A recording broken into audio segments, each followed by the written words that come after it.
Merhabalar, mutfağıma hoş geldiniz. Bugün mutfağımda oldukça sağlıklı ve besleyici bir salata yapacağız. Salatamda kullanacağım malzemelerin miktarlarını söylemiyorum. Sizler istediğiniz gibi azaltıp çoğaltabilirsiniz. Roka kullanacağım. Şöyle benim yarım demet kadar. Avokado kullanacağım.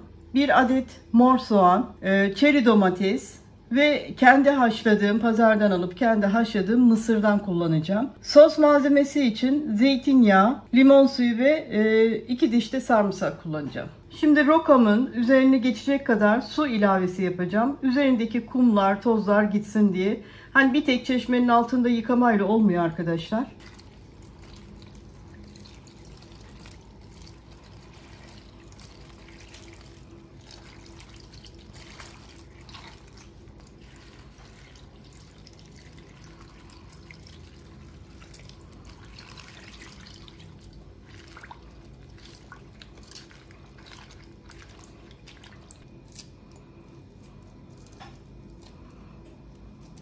Arzu ederseniz bunu bıçakla da sıyırabilirsiniz haşlandıktan sonra. Ben böyle tane tane çıksın istiyorum.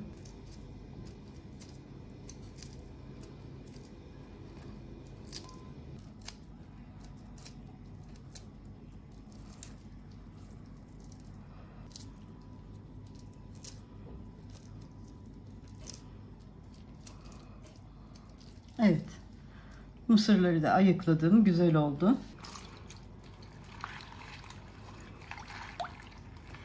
Yavaşça alalım rokamızı.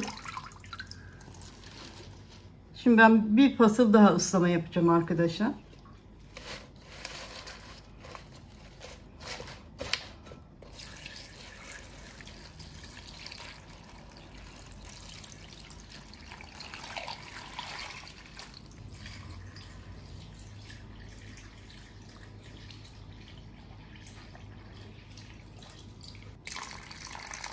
Bir parça da sirke ilave ettim.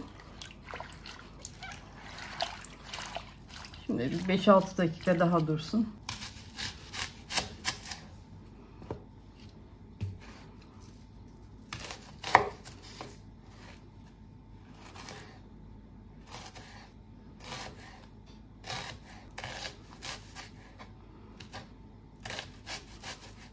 Ben soğanımın yarısını kullanıyorum. Bir tanesi fazla gelecek.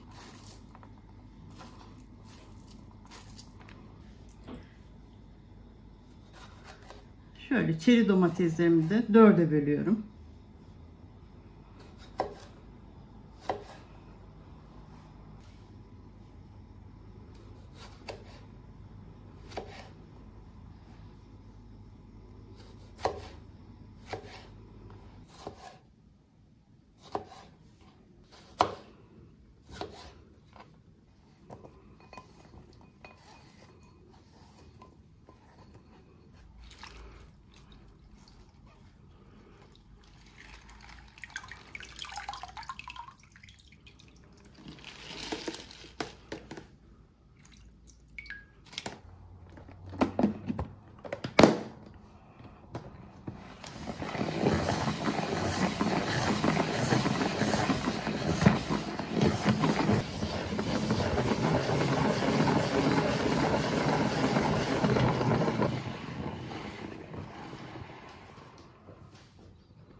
Limon suyunu ilave ettim.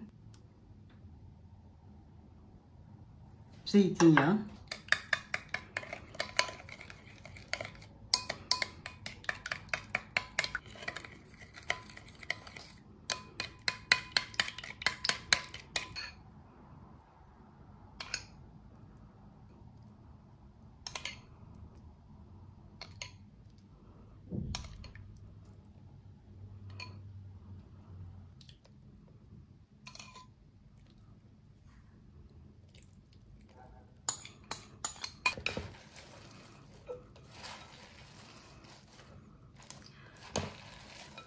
Malzemeleri çok böyle ezmeden hafif hafif karıştıralım.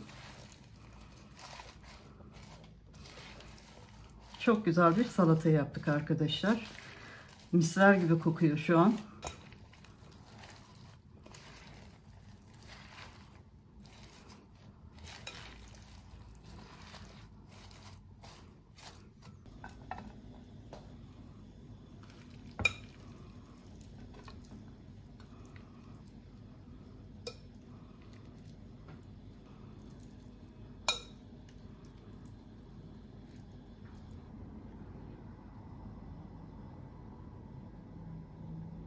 Güzel bir salata yaptık arkadaşlar. Oldukça besleyici ve çok da lezzetli. Dediğim gibi misler gibi de kokuyor.